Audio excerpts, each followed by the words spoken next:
Hey everybody, Dave Lindbergh in Hong Kong with another episode of the THD Podcast. Tonight we're going to get to know somebody who's been around the audio biz forever, but without knowing him, I wouldn't also know Barry Vogel from Alti.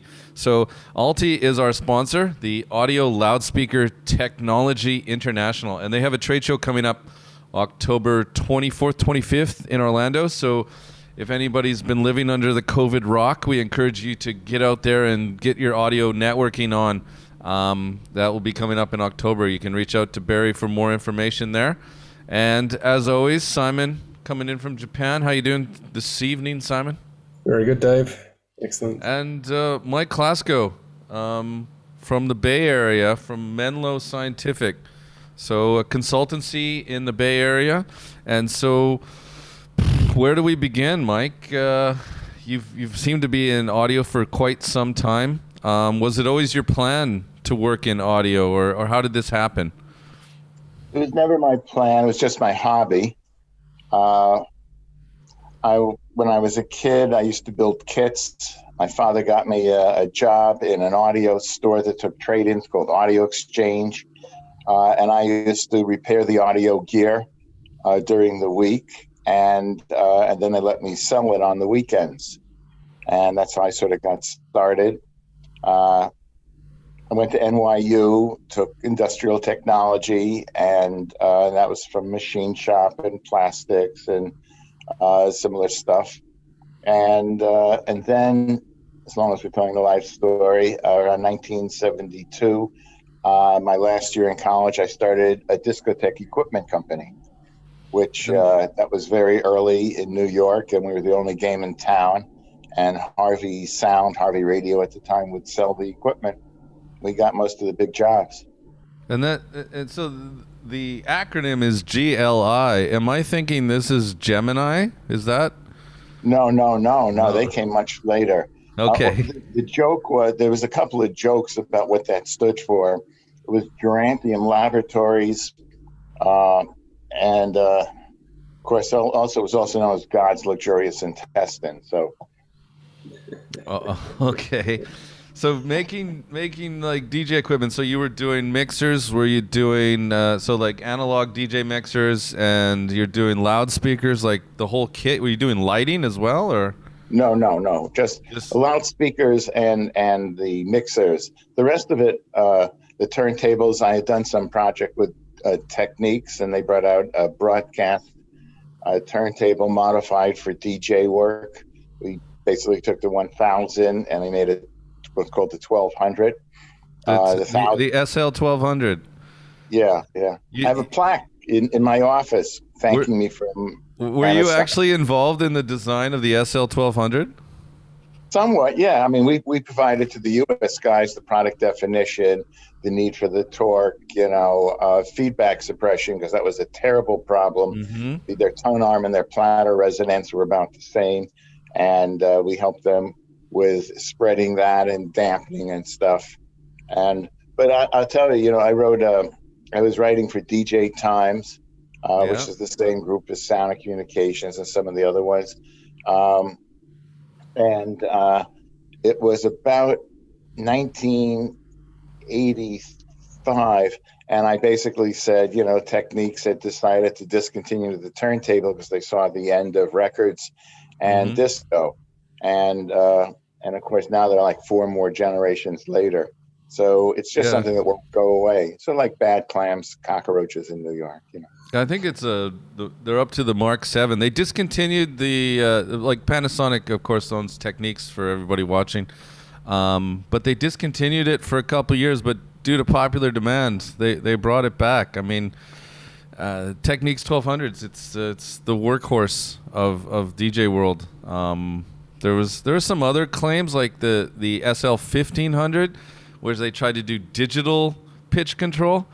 But anyways, we can go down a rabbit hole if we start talking about turntables here. But going forward from there, so then how did after you sold the company, or where did you move in to become Menlo? Well, around 5 years later, I had some ideas. We wanted to have variable speed broadcast carts, and of course there was variable speed turntables. But when you adjusted the beats per minute, then the pitch got off. Mm-hmm. And so there's some guys I knew that were working on variable pitch control. Variable speech control was the company. It was a big R&D tax shelter that had a lot of money. And I approached them because I had an ideas of getting basically high performance variable speed pitch control. We wanted to sell that to the broadcast industry, also to the, you used to be able to get a VHS 60 minute and a 90 minute. And then when they did movies, it would be 95 minutes. They had to edit out the 5 minutes. And so what we were able to do is they had an optical technique for getting the variable speed without getting any sort of flicker. And we did the audio processing. And so I had gone to variable speech control. I said, gee, I have some wideband hi-fi solutions for variable speed control for stereo and for music plus voice and for professional processing. And I wanted to take a license. And they basically said, look, you don't have any money. And our problem is the people that founded this didn't move to San Francisco with us and suggested you. So they basically bought my company, and I stayed on for 5 years, and I went back to NYU for graduate degree. Mm-hmm. And I took a combined master's PhD, but it turned out at the time I couldn't get patents for the company. It had to be an original work, either for a PhD or for patents. And my deal was they were going to get patents. I got a bunch of patents. And they said, basically, in 1983, they set me up with Menlo Scientific to handle their licensees, which mostly then were Asia. And that started my travel to Asia. And this pitch control, is that an analog system or digital? It was a Bucket Brigade, Panasonic, and Redicon. Both had these analog shift registers called Bucket Brigades. It was like 512 and a 1024. And they basically clocked, in effect, a bunch of FETs that basically, imagine a Bucket Brigade at a fire, it just carried an analog signal. There were struggles with signal to noise ratio. And if you're pitch shifting, you're throwing something away. So then the question is, how do you throw something away without altering the pitch period? And so there's a lot of signal processing. It was basically signal dependent processing, depending on the signal at the moment. We did a 3-band system and all sorts of other techniques. So the transition and the phase and platform shift were all issues, all things that people are dealing with now with multi-band limiter compressors and with a true wireless stereo, syncing the left and right channels together. It was interesting, especially because this was most of this work was done in the late 1970s. It was very early. I got just as I left NYU 1982, the first DSP from Texas Instruments came out. It was $500, and now it's $1 part at a Fry's or a Radio Shack, or whatever they are these days. Right. Hey, you just mentioned that the university say if you want to patent it, you can't use it for your PhD research. This was in the 1970s. Right. In fact, in a physics curriculum, if you got to the end of your thesis and you came up with a new conclusion of why something worked, and your original thesis was, oh, it's this, and it turned out to be that, you'd have to start over again. Now, if you come up with new information, it's enough that you did an inquiry and you came up with an innovation, and you can get a patent. And the rules have changed, but I don't need to go back now, I don't think. Right.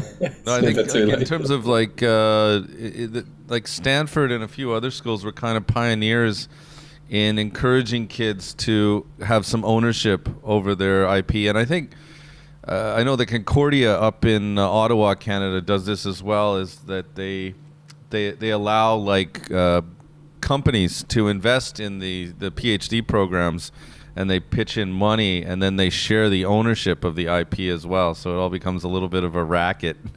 But anyways, all right. So then we work with a number of different universities that have done spin-offs, and right. I mean, Graph Audio came out of UC Berkeley, and we have some interesting, and that's basically graphene. We have some other interesting projects, and it's pretty typical that university regents now. A good deal of the income is coming from intellectual property licensing. You have a lot of people that are so-called teachers that just do research that don't even teach classes. Right. So I guess that kind of tells a story how you end up in the Bay Area, and then so Graph Audio is an example. So since many years you've been running a consultancy, helping kind of special tech firms get access to the market. Can just maybe like a 30-second kind of view on what the general business plan is, or is there one? Well, the idea was attempt to retire. I'm 71, but my clients don't seem to be getting the message. And, here I am at 6 a.m, But mostly, yes, we help companies that have a new technology or a new material, and they want to get it into the supply chain. And it just originally just started out as audio engineering, and then with all the travel, and you work with a lot of Asian companies helping them implement technology. Then you get to know who's good and who's bad, like Santa Claus. Then people would come to me and say, oh, that's an exciting technology. Which factories are good at building it? And somehow I got involved with the supply chain and distribution. And then once you start, one of the first outfits we were working with was ferrofluidics, which is now Ferrotech. And I was doing a lot of work in Korea, and we were doing sound systems for the demilitarized zone, which is 6 mile projection, and the Asian Games in 1986 in Korea, 1988, the Olympic Games in Seoul, Korea.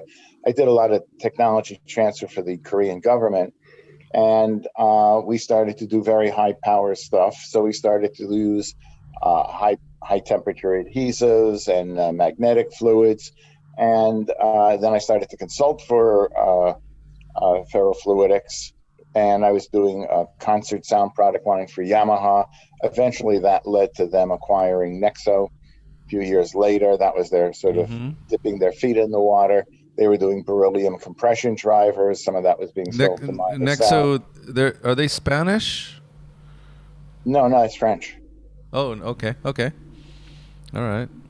And that's part of Yamaha now, and Yamaha bought Revo Labs, and they acquired a bunch of pro audio companies afterwards.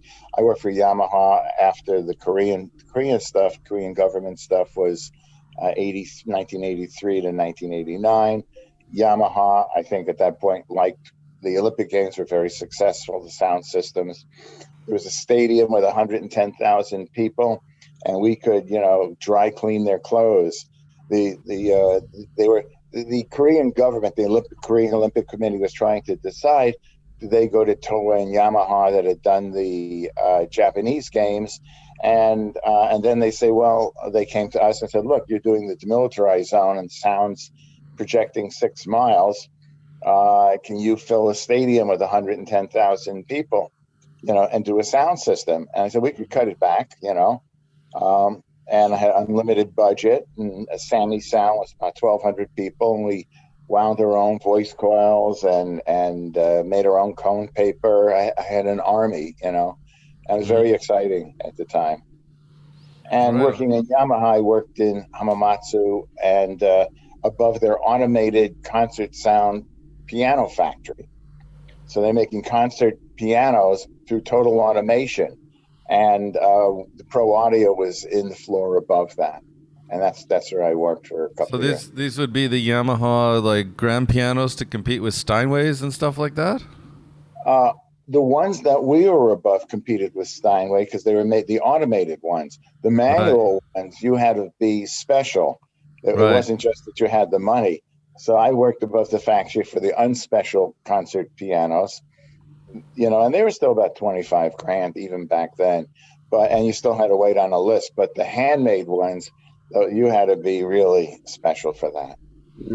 So connecting the dots of this, you're basically kind of creating this bridge. So a lot of people rely on you because you have some experience and knowledge on what the heck is going on over at the factories, and able to connect the dots for these kind of technologies like Ferrotech, and you talked about the graph audio guys.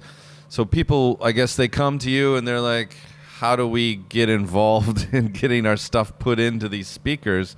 And so it's kind of like you're this bridge to help technology firms access the market, in a sense.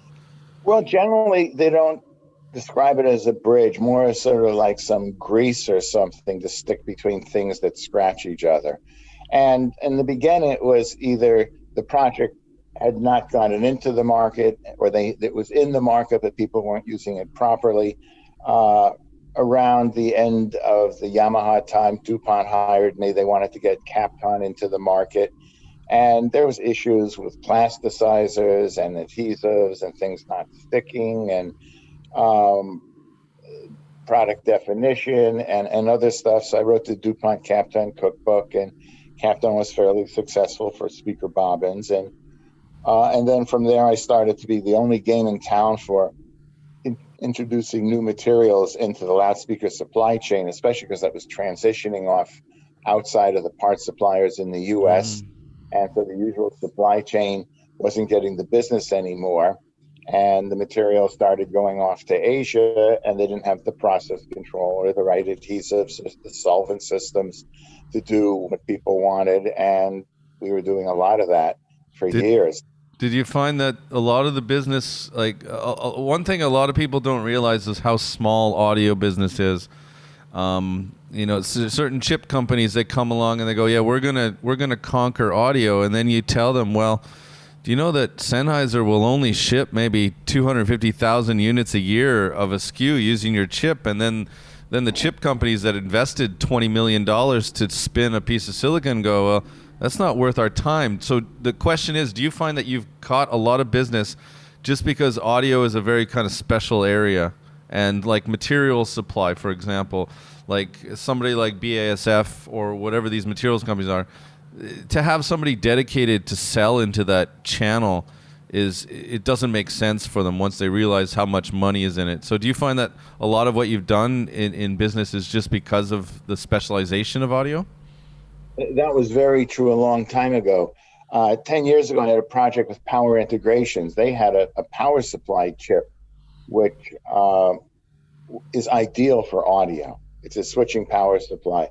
And but in the end, they said, look, we need to do 1 million pieces a day. That's what we're doing for smartphones. That's what we're doing for DVD players. And I said, well, sound bars are doing 1 million a year. And they said that's hopeless. And even now, there's 10 million sound bars a year. Now it's barely getting interesting for them. But what's changed is we do have the tonnage in audio now. And you have voice assistants and smart speakers have the numbers. And I work with guys like AAC and some other ones where they're doing 2 billion micro speakers a year. And so when you start looking at someone like in those markets like XMEMS, which has a earphone MEMS device, and they look at the receiver market for smartphones, because that's the part that's up to your ear. You have the speaker phone, and then you have the receiver here. And there's 1.6 billion smartphones or mobile phones made a year. And now TSMC's their foundry, and TSMC says, can you do 1 million a day? And so you better promise more than that. I did sourcing for Apple back a few years. And the first thing was, during the first week, the vendor had to be able to ramp up to 1 million a day of whatever they were doing for smartphones. So we do have the numbers now to attract the big guys that make chips or make tonnage materials, but that definitely was not true 10, 15 years back. So it's kind of in the audio market, I guess the technology providers need to understand that where the business has changed. It's not the traditional hi-fi or headphones even. The bulk of the business is in computers and notebooks and tablets and other kinds of places that we get our audio from. Well, it really depends on the level of maturity of the business. You look at someone like Vesper, and they looked at the smartphone market, and they looked at the pricing of what you get for a MEMS device. A microphone is 30 cents. In fact, somebody could lose to a tier one, an Apple or a Samsung, over 2 cents a unit, yet that may be your profit. And so people have to decide. And it was sort of like the electric engine competing with the gas engine. That's very tough. If you have a conventional MEMS microphone and you have an ECM microphone and the MEMS has to take over, and the original Apple iPhone used electric condenser, ECM mics. And you need a second source if you have a unique technology, and you have to be able to compete with a mature incumbent that's already doing billions a year. And it's very hard to get through that chicken and the egg. And so you do have the numbers there, but when you have a better mousetrap and you don't have all the design wins and you still have another 10% of tweaking that you're only going to get when you're running off the big quantities, very hard. And then you want to have to license what I'm doing to a competitor, because someone like Apple or Samsung isn't going to specify a single source part from a new immature outfit that isn't doing anywhere near those numbers. And so people look at the advantage of the technology, and then they decide, do I want to take the risk of having a single source for my display or my speakers or my whatever, only to find out that there's some aspect that you hadn't encountered for where you're not getting the yield you need when you try to gear up. Yeah, I think it's something to take away for any tech firm that's trying to deploy themselves, is they need to think strategically on who's investing in them. Because if you rock into an Apple or an Amazon and you're a new kid on the block, it doesn't matter if you've got the most genius solution in the world. If you have no funding and no security behind you to guarantee to whoever you're talking to that you're going to be able to supply them and to be able to meet their payment terms and all the garbage you got to deal with the big boys, you don't even get past the starting blocks. R&D might go, we love you. Purchasing goes, bye-bye. It's not even a starter. So that's kind of an interesting bit of advice, I guess, for people watching. Then they want to tackle the Apples and the Amazons of the world. Is you better go find some Citibank or some Microsoft investment money, or you're not going to get anywhere with these big tech firms. A big chunk of what my company does these days is merger and acquisition. Yeah, that was a loaded question. I have little guys, and I feed the little guys into the big guys. And that was not something I did intentionally, but over the years in the last 20 years, I've done a lot of deals, putting a lot of companies together. But generally, I did that as part of our package. But that's really my lawyer, after all these years, became a business partner in that end of the business. And we do mostly sell side of smaller companies to big companies. And they're generally just technology sales. Right. Yeah. It's, that was kind of a leading question, let's say. I know what you're up to, but yeah, it's really strategic for these small tech firms and how they go to market, and none of them think about this usually at the beginning as to what their path to greatness is going to be. And for the most part, you have to plan your exit at the beginning for these tech guys, because without having that Microsoft or whoever funding you, or whoever the big investment firms are, none of the big brands will buy your product. So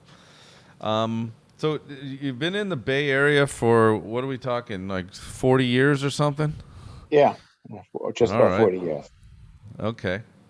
I started Menlo Scientific in 1983, January 83. So it's 39, it's getting 38, 39 years. Yeah.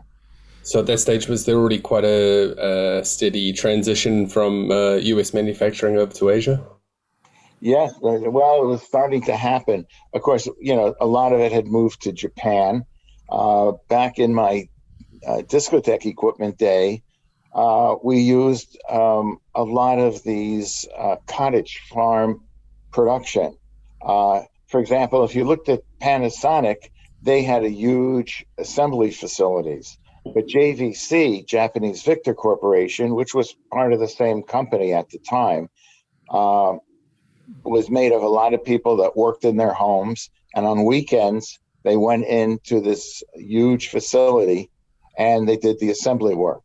And so if you looked at the disco mixers that we made, it was literally 12 different circuit boards in a rat's nest. And each little circuit board was made in somebody's kitchen as the mother took care of the kids and stuffed inside of the boards. And then on Saturday, they all went there and they stuck everything together. You mentioned Japan. I was cut you off. You mentioned Japan.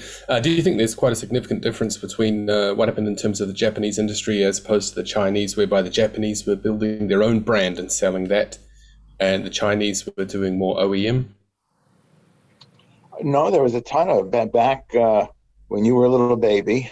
There was a ton of OEM, ODM factories in Japan, and then a lot of those moved to Taiwan and to Malaysia, and some of it to Korea. Auto Sound was mostly Korea, OEM, ODM factories, and the Japanese that moved into Taiwan, and then from Taiwan, of course, a lot of the Taiwanese that got the experience working for the Japanese as factory managers took their pennies together.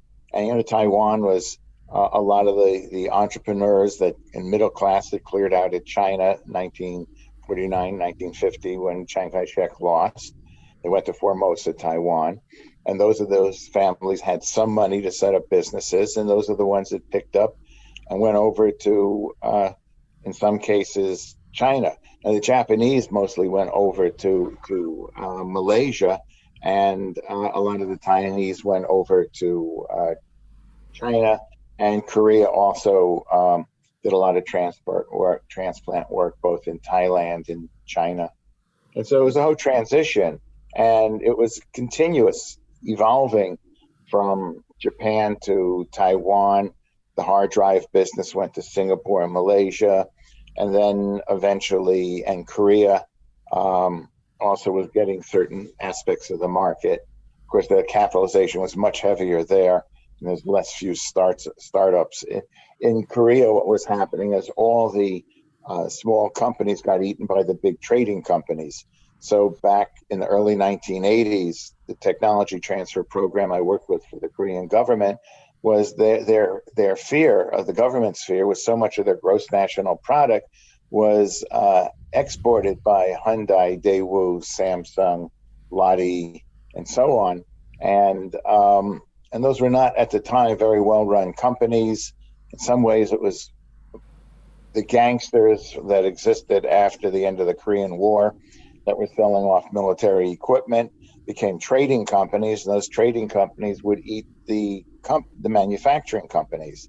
So you would have an outfit that made 2/3 of a picture tube for Samsung, and down the block there was an outfit that made the housing of the picture tube.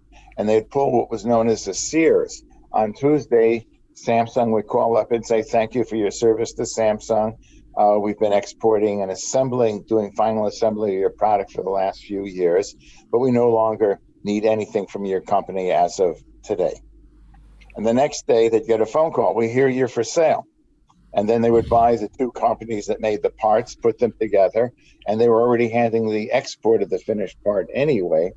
And the government was trying to help SMIPC, Small Medium Industry Promotion Corporation, a government agency, was trying to help these smaller companies, 10 to 50 million a year, set up their own export, set up their own supply chain, do innovative products. And I was part of that program. Mostly it was part of retired Japanese engineers, and I was an experiment of what can we source from the U.S., newer, later stuff, better technology. The Japanese, it's stuff that came off of lease from the banks after 10 years. So the bank would lease the Mitsubishi some manufacturing equipment, And after 10 years, it comes off lease and they get the next generation, and the bank would unload the old stuff on Korea. And I was part of, hey, what if we just buy the latest stuff? A lot of it was a lot more sophisticated than Japan in the 1980s. And that was the project. I got another one for you then. Is there any reason why certain regions end up doing certain types of products? So big loudspeakers end up in Ningbo and electronics in South China. Why do those things coalesce into certain regions? Well, it's not quite so black and white, but very often what you'll have is, you have a federal government in China, but you also have a lot of local governments. So the Guangzhou city government has a state-run company like GGC in South China. And that was China's first speaker company. It was the Signal Corps in 1949 of Mao's army. And eventually I started working with them. That was my first client in China in late 1980s. And it was a government-owned company. And it was like the U.S. Post Office. And the 50 engineers smoking and spitting and reading newspapers all day long, and they were the king. And eventually they took them private, and I was involved with that. And eventually they went public. That's 70 years history there. But in the end, what would happen is the government would give a huge plot of land and money that could only basically be used and spent in the area. So Tin-La, out sort of near Ningbo, makes all these different parts that you go to them for cones and spiders, and they used to make voice coils and frames. And how do these things start? During the Great Leap Forward, Felix, which was the other first speaker company, there's Felix and GGC, Great Leap Forward, the Maoists said, we don't want intellectuals. We're going to bring everybody that does engineering or is knowledgeable. He thought he'd consolidate his power, and he brought everybody to the countryside, and they were going to grow stuff or even try to make steel, and the country starved. And there was a lot of people, but places like Felix, which did government work, military communication equipment, and they were in Shanghai, they were afraid that children were going to starve. And so they went to a little high school, and they said, look, you guys make paintbrushes, now you can make spiders, dampeners for us, and here's the manufacturing technique. The end of the deal is you're going to take our children and make sure they survive through this lunacy. And that's how Tin-La got started, making spiders and stuff, even though they used to make paintbrushes. And then Tin-La was financed by the town and financed by Felix, and it became this huge manufacturing complex with, at one point they had 7,000 people. Of course, then the side story is they got making flat screen TVs, and it sort of half destroyed the company. But I'm just saying, how does this happen? Sometimes a local outfit decides, the town decides, they do a survey, and they get into making magnets. And they give this huge plot of land, maybe that's owned by the mayor, and they have this huge plot of land, and then they get into manufacturing, and they take federal money, and this becomes the specialty of the town. Yeah, I think there's... how it happened with Tin-La is they made paintbrushes, and they were in the right place at the right time during the Cultural Revolution or the Great Leap Forward, Yeah, I think sometimes, especially with the pro audio sector, there's I can't remember the name of the town, but there's the microphone capital of China, and that the town actually, yes, they actually promote their city as we're the microphone capital of the world, and I think Castroville near me does garlic, MPEG, EMPIG, or whatever it is cheap. It used to be cheap microphones. Now they're no longer cheap. Yeah, and that's what the town specialty was, from ECM capsules to a MEMS assembly, where they get a mic element and an ASIC and they package it. They certainly made most of the condenser mics. Sure, that's the town's specialty. Right. And then you have Weifang. where there's about 40 different MEMS and ECM and microspeaker manufacturers there. Yeah, so people watching, people should know that Gore-Tech is in WeFun, and so Gore-Tech would be building products for Logitech, would be building products for Apple, and you name it, PlayStation, VR headsets, all kinds of stuff. Gore-Tech does, just for everybody's reference, so we're not babbling and making no connections. But GGEC, for people know, a lot of JBL product comes out of there. Sonos products comes out of GGEC in Guangzhou. So their campus it's monstrous. Like, people really have no idea how big these factories are. Like GGEC, like and of course, if you're a vendor to GGC, it's great because they won't drive you up to the front door. You got to walk in from the taxi. Oh, gee, Dave, they drive me.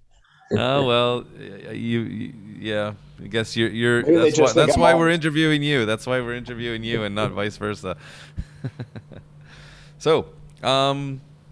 So bridging all these companies to get into the factories, but I guess there's got to be some highlights along the way here, some stuff to brag about. Xbox, Beats, and Oppo, which one do you think is most noteworthy? I think everybody wants to know the Beats story, I guess. Oh, my. All right. Well, I can start at the beginning of that. I was married to a very good corporate lawyer. They say don't marry your lawyer. And basically had gotten divorced, and she called me up and said, gee, one of my clients invested some money in an outfit called SLS. And I go, oh no, they'll never see the money again. How much money did they put in? She said, like 20 million. I go, the guy's an idiot, And then about 2 hours later, a fellow calls up and says, I'm Stephen Lamar. I said, hi, do I know you? And he says, I'm the idiot. And so his outfit, based their capital, put a lot of money into SLS to develop their ribbon speaker. Mm-hmm. And basically SLS was in pro audio. They're a Texas firm, right? SLS? They're owned by Dolby. Yeah, they're owned by Dolby now. Okay, but originally they're from like Austin or something, right? No, Springfield, Missouri. Okay. That's down a little bit from Texas. So in any case, and so Baystar Capital put a lot of money in, and they hired me. So, and over the years, I've done a bunch of projects with them. And at one point, they wanted to do a ribbon headphone, and it just was too expensive, and the ribbon was too heavy because, again, the Sumerian cobalt. This was before neodymium really was stable.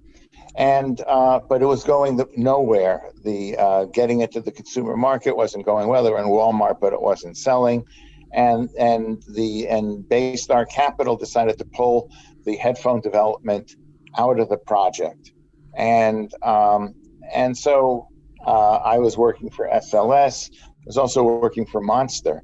And Monster, every time they got to a certain development point, the engineers I worked with would pick up and leave to Hewlett Packard. They'd leave to Encase. They'd leave to Spec and HP, and they would take the project. So I had to do the project over and over again. I was getting paid a regular fee. I couldn't help that stuff. And so they said, okay, Monster could not develop the headphone, and SLS didn't have the distribution. Monster was selling to about 20,000 retail stores in the U.S., and so I put the two clients together, and the ribbon driver was too expensive. I worked up a different driver, a two-part diaphragm and copper-clad aluminum wire. We had a little more power handling, and I was also doing consulting work for Maxim IC. One of their engineers needed parental supervision, got carried away, and at the time, Apple had like a 30 milliwatt amplifier in the early smartphone. It wasn't enough. And if you really drove the headset hard, the power management system would throttle back.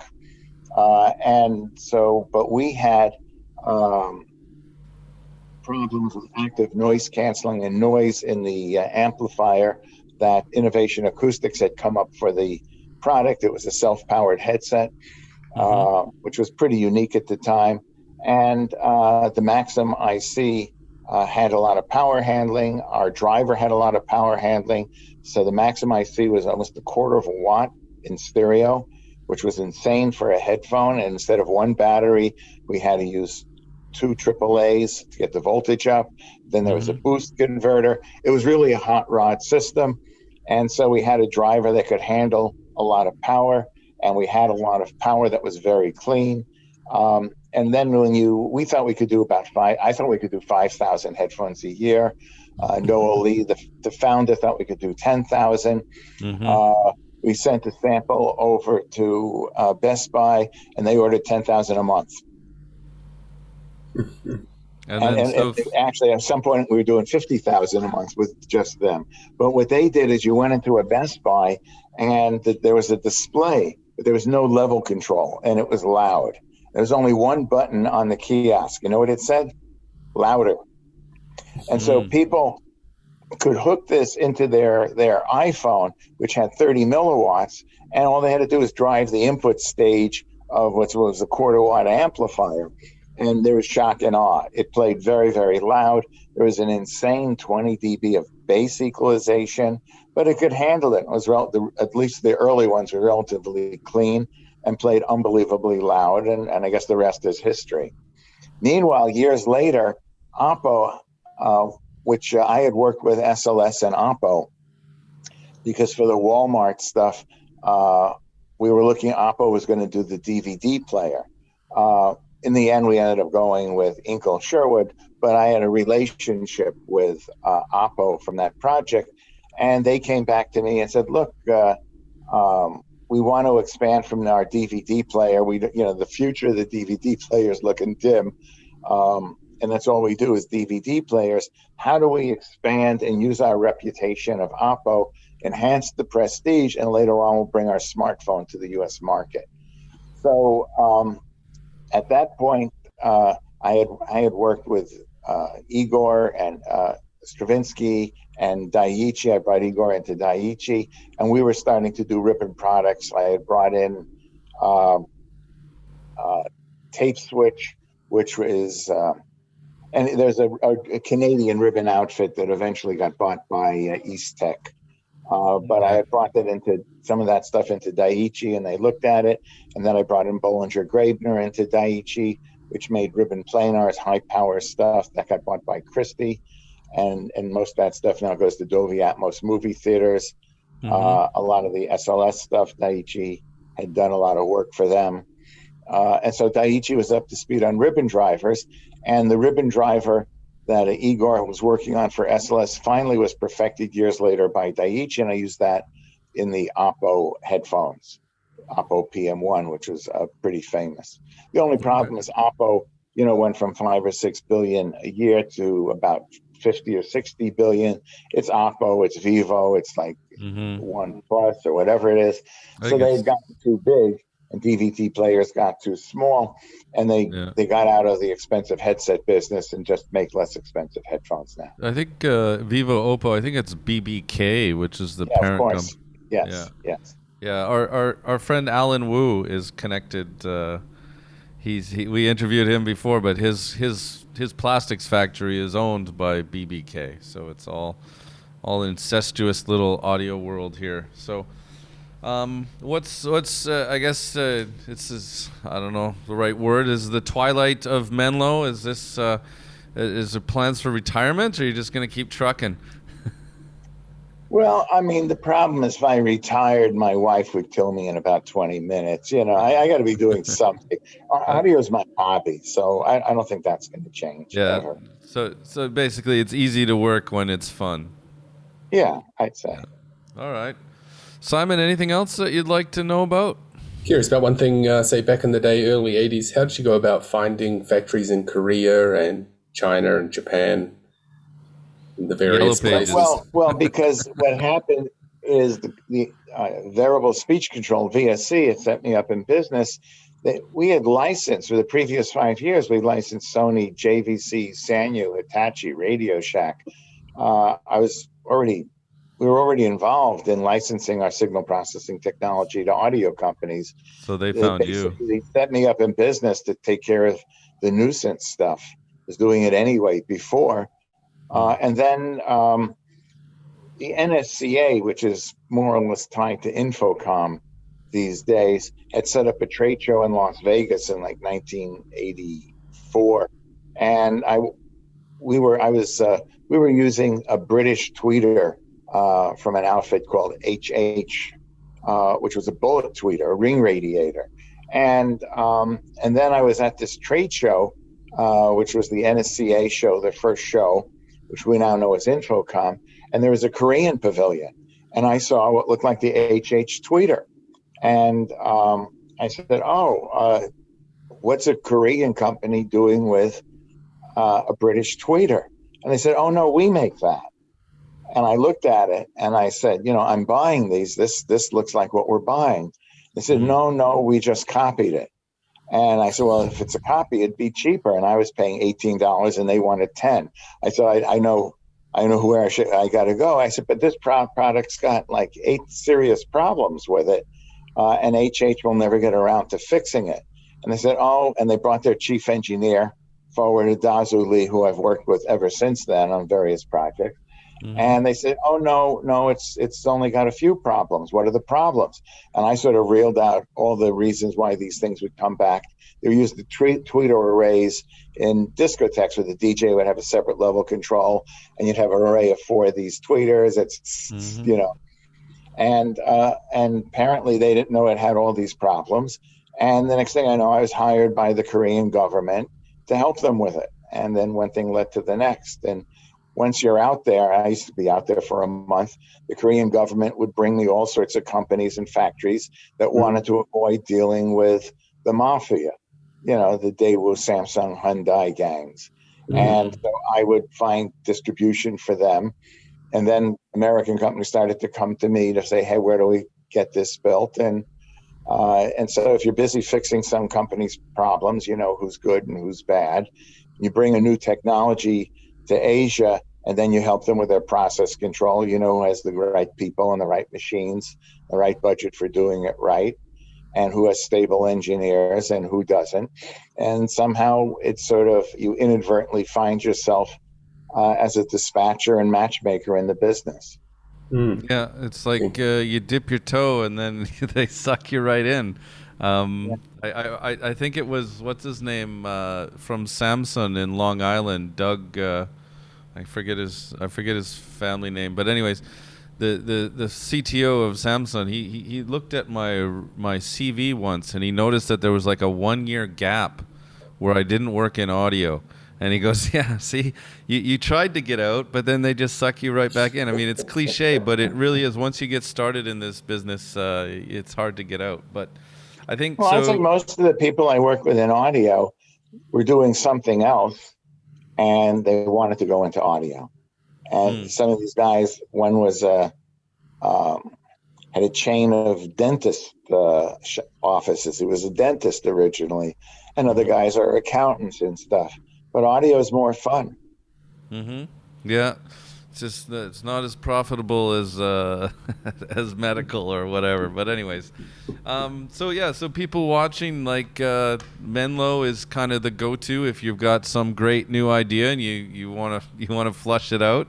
We'll put Mike's contact info in the discussion below, and anybody have any questions or interest to know about speaker factories, hit us with your comments, and of course, like, subscribe, share, all that cheesy YouTube stuff. We encourage everybody to do that. So, Mike, thanks for joining us today. We appreciate your time. Okay. Thanks. Bye, Simon. Okay. Bye, Dave. See you, Mike. See you guys. Bye-bye.